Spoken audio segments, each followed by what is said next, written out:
un cochecito vacío, una madre que vuelve y ya no encuentra a su hijo. Así empezó el terror en Moscú en 1977, cuando un hombre eligió como víctimas a los más indefensos, las nacidos de pocos meses de vida.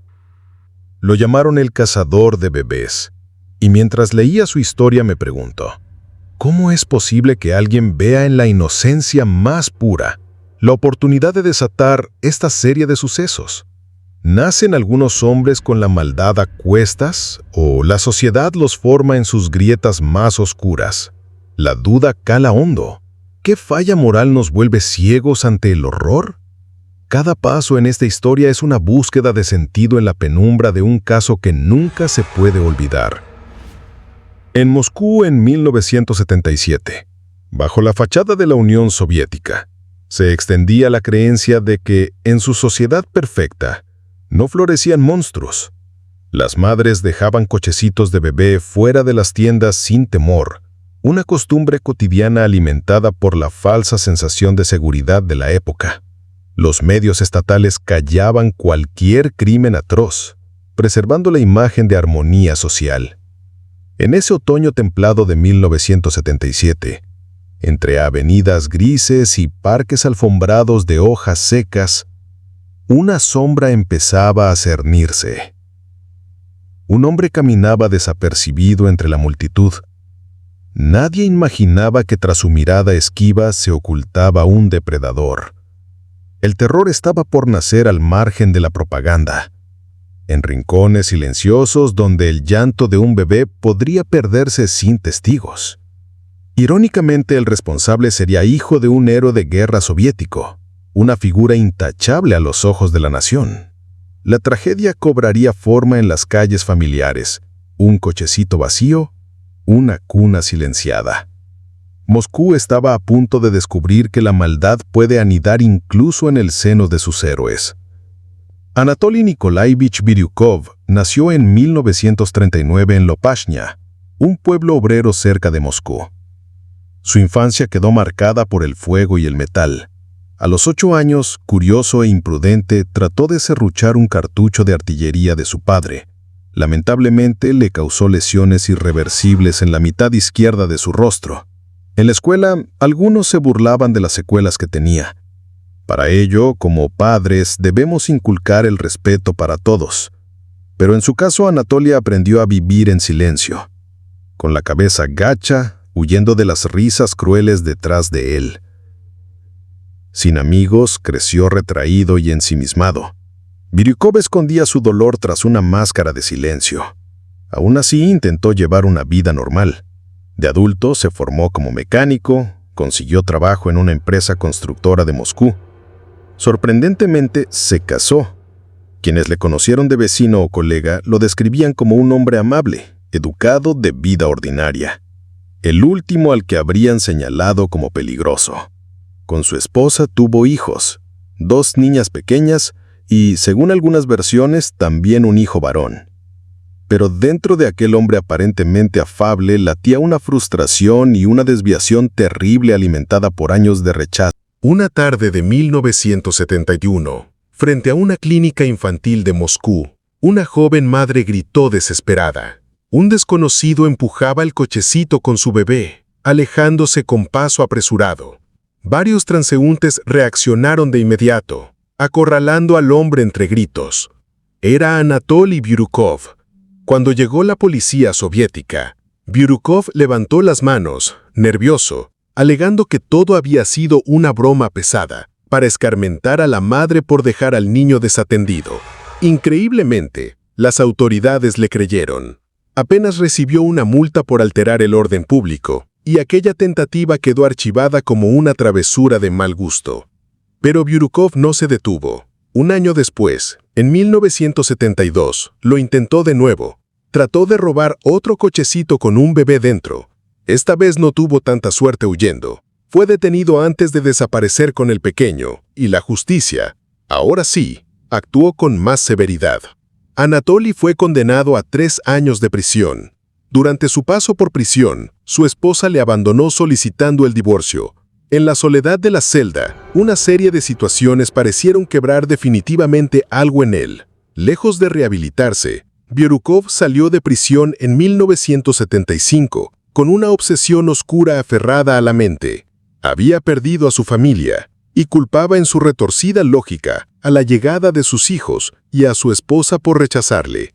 La semilla de la violencia había echado raíz. Al volver a la vida libre, recuperó su empleo de mecánico e intentó aparentar. El 16 de septiembre de 1977, Elena, una joven madre, caminaba por la avenida Marshal Biryukov empujando el cochecito de su bebé. Natasha, su hija de apenas 3 meses, dormía envuelta en mantas. Elena se detuvo frente a una tienda de leche infantil. Necesitaba comprar fórmula. Era un recado rápido, así que, confiada, dejó el cochecito junto a la entrada y entró. Afuera, la tarde avanzaba tranquila. Un hombre con gorra se acercó con sigilo al cochecito. Miró alrededor. Nadie parecía notar su presencia. En un instante, giró el cochecito y se lo llevó, ruedas chirriando suavemente sobre la acera. A pocas calles, en un patio trasero de un bloque de apartamentos, aquel hombre detuvo el cochecito. Biryukov sacó a la pequeña Natasha y subió con ella por las escaleras de un edificio cercano. En el camino, Natasha despertó y rompió en llanto, un llanto agudo que resonó por la escalera. Entonces, una puerta se abrió de golpe en algún piso y unas voces se escucharon. Biryukov quedó paralizado un segundo. El pánico se apoderó de él. Pensó que si alguien le veía con Natasha, estaría perdido. Sin pensar, buscó en el bolsillo y con el mismo instrumento con el que afilaba lápices en el taller, cometió lo irreparable. No miró atrás. El rellano quedó con ese silencio denso que solo dejan las decisiones sin retorno. Biryukov, con el corazón desbocado, salió corriendo, dejando atrás su irreversible acción. Horas más tarde, el llanto desconsolado de Elena resonaba en la calle frente a la tienda. La madre había salido y encontrado el cochecito vacío, sin rastro de su hija. Vecinos y policías se unieron a buscar a Natasha por los patios y portales de la zona. La halló la portera del edificio 22, durante su ronda nocturna de limpieza. En un rellano alto, la portera la tomó entre sus brazos y corrió. No pudo llegar al hospital a tiempo. Moscú tenía su primer suceso sin explicación aparente. Esa noche, en la comisaría, los investigadores miraban incrédulos lo ocurrido. No sabían que era solo el comienzo de una serie de casos que iban a suceder. La noticia no apareció en los periódicos.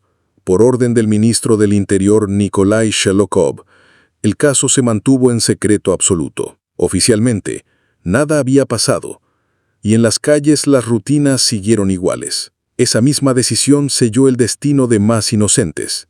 El 19 de septiembre de 1977, solo 3 días después, Moscú volvió a estremecerse silenciosamente. Gulsigana Nanieva, otra joven madre, dejó el cochecito de su bebé de 3 meses en la entrada de la famosa tienda infantil Detski Mir, en la avenida Mira. En un descuido de minutos, su pequeña Yulia desapareció sin dejar rastro. Al salir de la tienda, la madre encontró únicamente el cochecito vacío. Igual que Elena días atrás, presa del pánico, gritó pidiendo ayuda. La policía llegó pronto y se organizó una de las mayores operaciones de búsqueda en la historia criminal de Moscú. Decenas de efectivos peinaron la ciudad, revisaron parques, obras en construcción, sótanos y contenedores de basura. Esa misma tarde, hallaron tras unos garajes la ropita de Yulia, una pequeña chaqueta rosada y un gorrito junto a unos cubos de basura en la calle Bolshaya Sadovaya. Las autoridades supieron entonces que tenían a un delincuente serial suelto y temieron lo peor. Confirmando esos temores, una semana más tarde, un hallazgo ocurrió a las afueras de Moscú. La evidencia de Yulia apareció en un vertedero municipal, oculta entre montones de basura. Los forenses confirmaron un acto contrario a los principios morales, una afrenta indecible y una lesión irreversible en la cabeza. En un solo mes, Moscú sumaba 2 vidas truncadas. Nada salió en la prensa. Los investigadores ya hablaban de un cazador en la capital. A puerta cerrada, la policía elaboró un perfil inicial. Seguramente, el criminal había atacado indefensos antes o padecía alguna enfermedad psiquiátrica. Pensaron. Examinaron archivos de aquellos con inclinaciones prohibidas e indecentes, por diferencia de edades. Visitaron hospitales psiquiátricos en busca de pacientes peligrosos. Interrogaron a exconvictos por delitos hacia persona vulnerable por poca edad, pero fue en vano. Ningún sospechoso encajaba este tipo de sucesos. Mientras tanto, Anatoly Biryukov seguía oculto tras su rutina, y los padres de Moscú seguían ajenos al peligro real. Ningún padre recibía advertencias oficiales, y se seguían viendo cochecitos. A inicios de octubre de 1977, el cazador volvió a atacar. Esta vez fue alguien que aún tenía que estar en brazos de sus padres. Al anochecer, una anciana sostenía en brazos al pequeño mientras su madre subía corriendo a casa a buscar algo. De pronto, una sombra surgió de la oscuridad. Biryukov empujó a la anciana arrebatándole de las manos. La mujer cayó al suelo atónita y empezó a gritar, pero Anatoly ya huía calle abajo. Los vecinos acudieron alarmados a los gritos de la cuidadora, pero solo alcanzaron a ver una figura escapando. Días después, apareció en igual situación que la víctima anterior. No entraremos en detalles. Moscú sumaba su tercera víctima en menos de un mes. Ninguno pasaba de los 6 meses. Esta vez, sin embargo, hubo testigos fugaces, la anciana agredida y algunos vecinos que vislumbraron al hombre y aportaron detalles valiosos. El hombre llevaba siempre la misma indumentaria, pantalón gris, camisa a cuadros y ocultaba su rostro bajo una gorra calada hasta los ojos. Ninguno pudo describir su cara con claridad, pero aquellas ropas formaron el primer retrato del criminal. La policía distribuyó patrullas de civil en parques y mercados, vigilando a cualquiera que rondara cochecitos con actitud sospechosa. La ciudad estaba prácticamente tomada por agentes encubiertos, decididos a cazar al cazador de bebés antes de que él volviera a ultimar. Un día, en un patio de recreo, unos policías creyeron haber dado con él. Divisaron a un hombre entre arbustos observando fijamente a una madre con su carrito. Lo detuvieron al instante y lo interrogaron severamente. Pero resultó ser una falsa pista insólita. Aquel hombre estaba espiando a su propia esposa, tras una pelea marital, esperando reconciliarse. Mientras los agentes perdían tiempo con el marido celoso, el verdadero depredador estaba cerca, mirando y aprendiendo. Biryukov, al ser testigo de cómo la policía interrogaba a un hombre con un bebé en brazos, comprendió al fin que se había desatado una cacería y él era la presa. Esa noche decidió que debía cambiar de territorio si quería seguir saciando su compulsión. El centro de Moscú se había vuelto peligroso para él. En Chejov, una región de Moscú, Anatoly Biryukov era conocido como el hijo del estimado general Nikolai Biryukov, un héroe local de la Segunda Guerra Mundial. Nadie imaginaba que ese hijo pródigo regresaba convertido en un asesino serial. En Chejov no había rumores de maníacos. El silencio oficial de Moscú mantenía a sus ciudadanos en la ignorancia. Biryukov llegó a su antiguo barrio como un lobo entre ovejas decidido a continuar su cacería de inocentes lejos del asedio policial de la capital. Poco después de su llegada, 2 desapariciones acudieron a Chejov. La primera fue la bebé de una joven familia local. Su cochecito vacío apareció en un parque, pero la niña había desaparecido. Días más tarde, otra pequeña de menos de 1 año fue arrebatada de su portal sin testigos.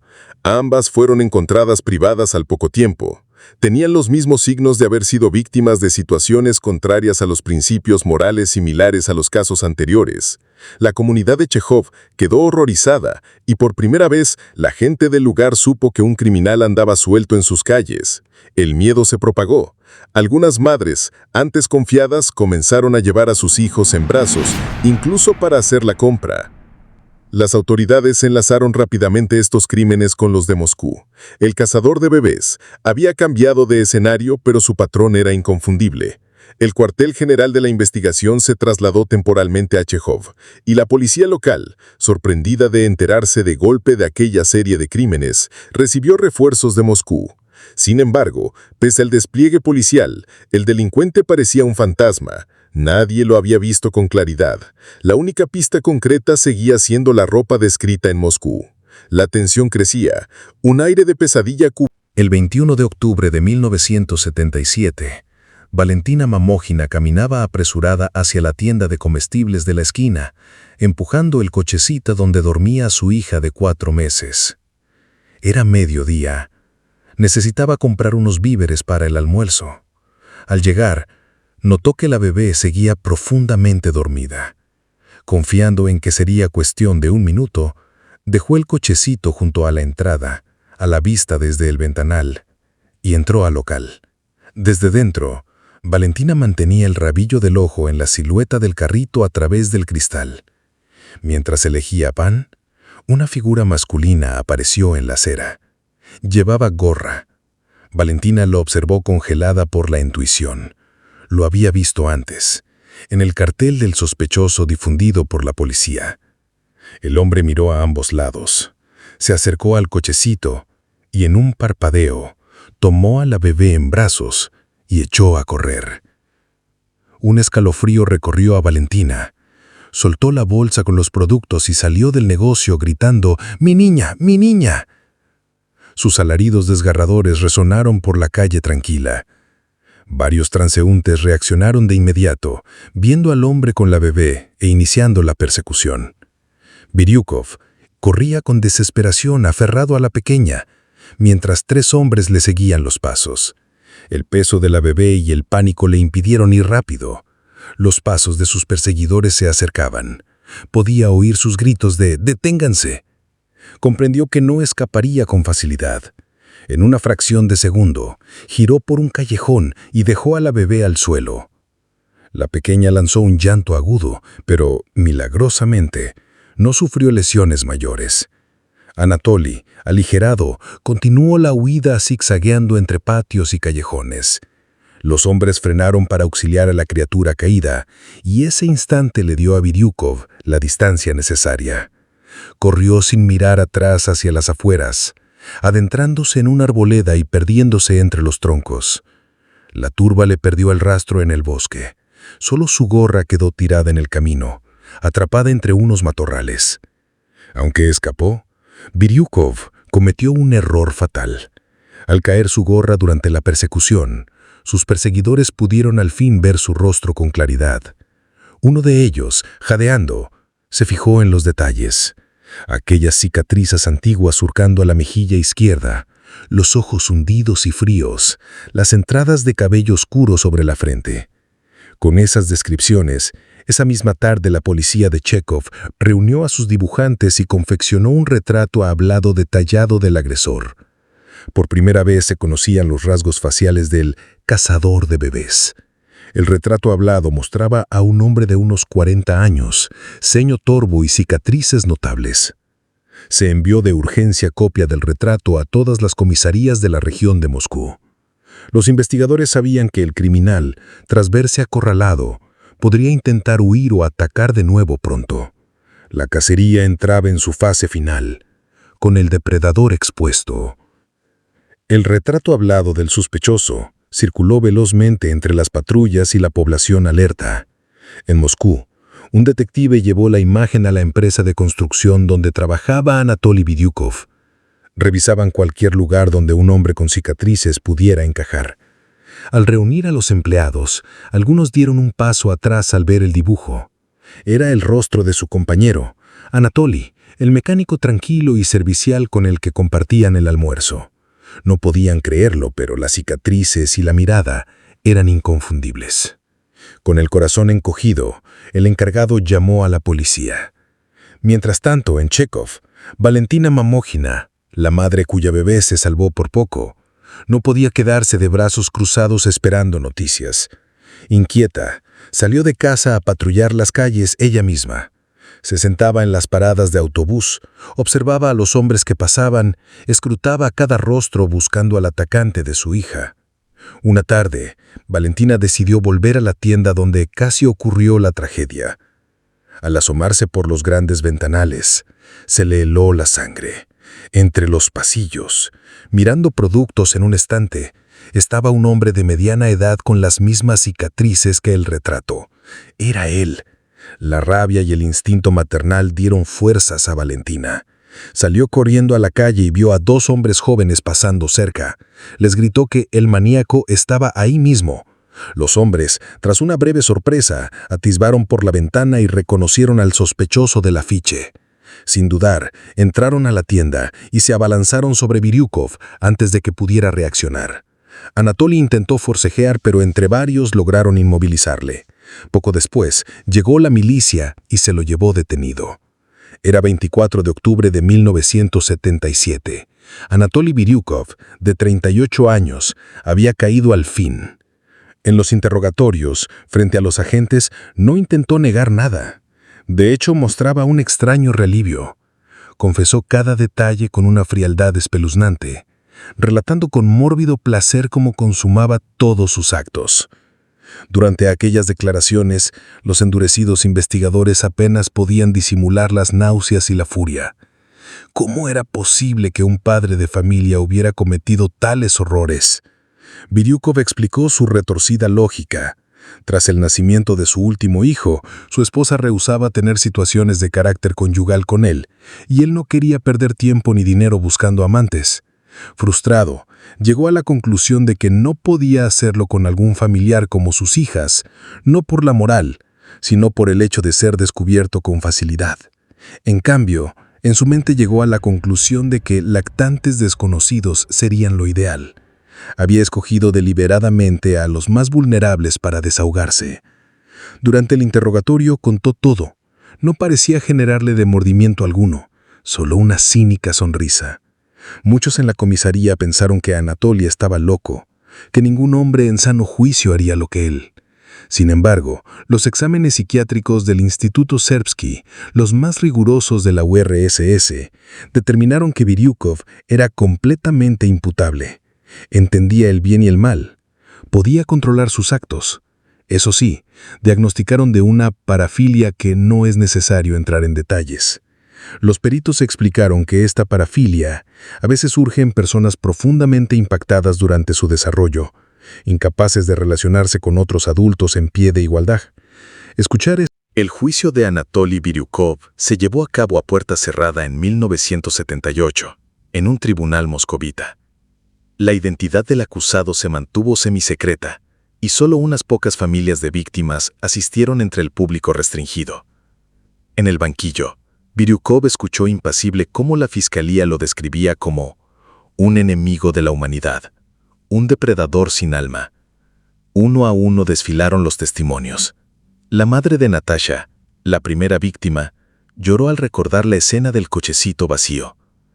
La anciana, que intentó salvar al niño de 6 meses, se lamentó por no haber sido más fuerte aquel día.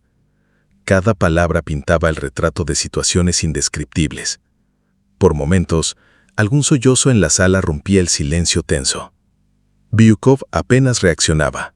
Con fría precisión confesó los 5 actos, confirmando los detalles presentados por la fiscalía.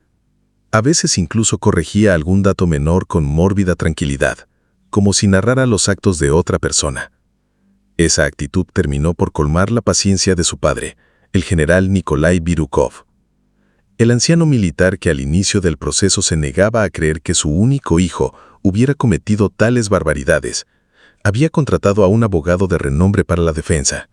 Confiaba en que, tal vez, Anatoly estuviera enfermo y pudiera salvarse del paredón. Pero a medida que las pruebas y las palabras cruelmente explícitas de su hijo salían a la luz, el héroe de guerra se quebró.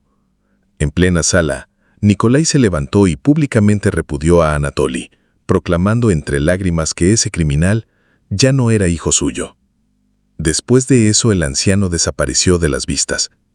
Cuenta la historia que nunca se recuperó de la vergüenza y el dolor, y partió a la eternidad tan solo 2 años después de la ejecución de la pena capital de Anatoly. Sin el apoyo de su padre, la suerte de Biryukov estaba echada. Ni el prestigioso abogado defensor pudo cambiar lo inevitable. El tribunal, tras deliberar brevemente, lo declaró culpable de 5 cargos con agravantes y múltiples delitos de situaciones fuertes no descriptibles que iban contra la moral al no ser consensuadas por situación propia de la edad. En la Unión Soviética de entonces, la sentencia para esos crímenes era clara: la pena capital. Al escuchar la condena, Anatoly permaneció inexpresivo. Quizá en su fuero interno aún esperaba que el poder de su padre le indultara. No fue así. Sus apelaciones y súplicas de clemencia dirigidas al Soviet Supremo de la RSFSR fueron denegadas una tras otra. Durante los meses que pasó en el corredor de la pena capital, Biryukov intentó privarse de vida en varias ocasiones, pero siempre lo impidieron los guardias. Era como si buscara escapar a su destino final sin lograrlo. El 24 de febrero de 1979, apenas unos días después de que Anatoly cumpliera 40 años, se cumplió la sentencia. En una fría mañana de invierno, fue llevado a un sótano anónimo de la prisión de Butyrka, en Moscú. Ahí, sin ceremonia, un pelotón lo privó de vida. Sin embargo, el impacto de sus crímenes no terminó con su partida. En vida, las autoridades soviéticas mantuvieron el caso en estricto secreto, evitando cualquier publicidad. Oficialmente nunca se informó a la ciudadanía del horror que había ocurrido. Se supo después que incluso la conexión del asesino con un general héroe de la URSS contribuyó al silencio. Los altos mandos temían la vergüenza pública de asociar el nombre de un héroe con ese tipo de situaciones. Durante años, el caso Biryukov fue prácticamente un mito susurrado entre quienes recordaban aquellos días de pánico. No fue sino hasta décadas más tarde, ya caída la Unión Soviética, que salió a la luz en documentales y artículos. Recién en los 2000, la televisión rusa contó la historia en diversos programas, revelando los detalles al público. Para entonces, Biryukov se había convertido en sinónimo del mal más impensable. Una figura que estremecía incluso en un país tristemente habituado a la violencia de sus criminales. Sus crímenes forzaron a la sociedad a reconocer que ni siquiera el sistema soviético estaba libre de engendrar monstruos en la sombra. He caminado por los pasillos oscuros de esta historia y me sigo preguntando en qué momento fallamos como semejantes. Pienso en Elena, en Valentina, madres truncadas por un encuentro con lo inimaginable, y en esos padres que jamás vieron crecer a sus hijos. Quizá la enseñanza más dolorosa de este caso sea que no podemos dar por sentada la seguridad de nuestros niños. Son lo más frágil, lo más expuesto. Dependen de nosotros para que el mal no los alcance. Un instante de descuido puede abrir la puerta a la tragedia. Hoy, cada vez que veo a un padre tomando la mano de su hijo, pienso que ese gesto sencillo también es un acto de resistencia. Cuidar a nuestros hijos no es solo instinto, es deber moral, compromiso con la vida que comienza. Porque el mundo siempre tendrá sombras y la única forma de